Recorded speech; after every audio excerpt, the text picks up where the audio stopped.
Sa ating mga balitang pang-consumer at kalakalan naman, posible hong bumilis ulit ang inflation o antas po ng pagtaas ng presyo ng mga bilihin nitong Pebrero. Sa tansya ng Bangko Sentral ng Pilipinas, posibleng nasa 2.8 hanggang 3.6% ang headline inflation. Susundan yan sa naitalang 2.8% nitong Enero na siya hong pinakamabagal daw na inflation sa loob ng 3 taon. Paliwanag po ng BSP, ito'y dahil sa patuloy na pagtaas ng presyo ng ilang pagkain gaya ng bigas, karne at isda. Posible din hong natulak ito ng mas mahal na kuryente at petrolyo.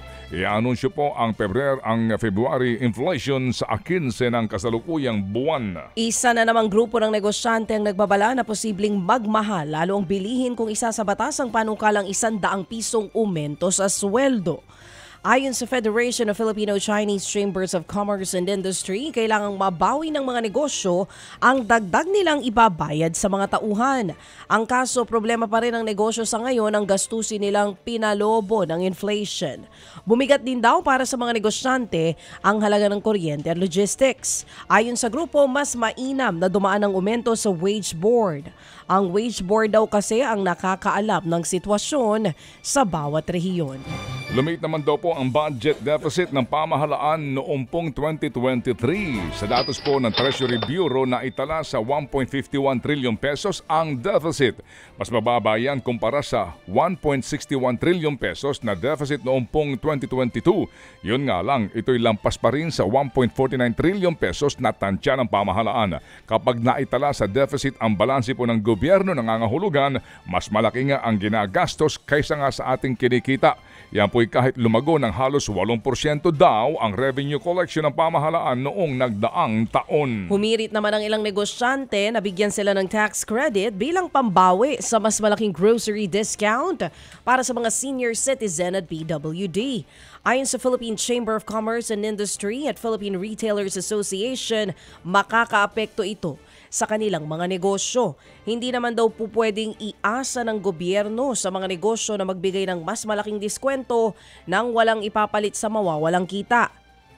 Ayon din sa Philippine Amalgamated Supermarkets Association of the Philippines, triple whammy para sa kanila ang pinalaking discount. Bukod kasi sa kontrolado ng Trade Department ang presyo ng pangunahing bilihin na po pwedeng gamitan ng discount, mayroong mga benepisyaryo na humihirit pa ng discount. Lugi rin daw sila kung credit card, debit card o digital payment ang pambayad, lalo't mga negosyo ang sinisingil sa paggamit ng mga ito. Natatapatan naman daw ng mobile wallets ang paggamit ng cash bilang pambayad sa bansa. Ayon po sa 2023 Consumer Payment Attitude Survey ng Visa, lumiit sa 87% ang cash usage sa Pilipinas noong pong nagdaang taon mula sa dating 96% na naitala noong 2022. Kasabay niyan, naitala rin po sa 87% ang mobile wallet usage sa Pilipinas. Karamihan daw sa mga ito'y sa pamamagitan ng QR code. Mahigit sa 4 sa bawat tao rin ang nagsasabing may kaunting physical cash na lamang daw ang kanilang binibitbit tuwing lumalabas.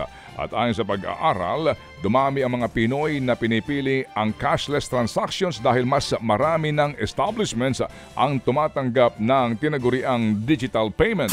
Ted Filon at DJ Chacha ngayon nasa Radyo 5 92.3 News FM Monday to Friday 6 to 10 a.m.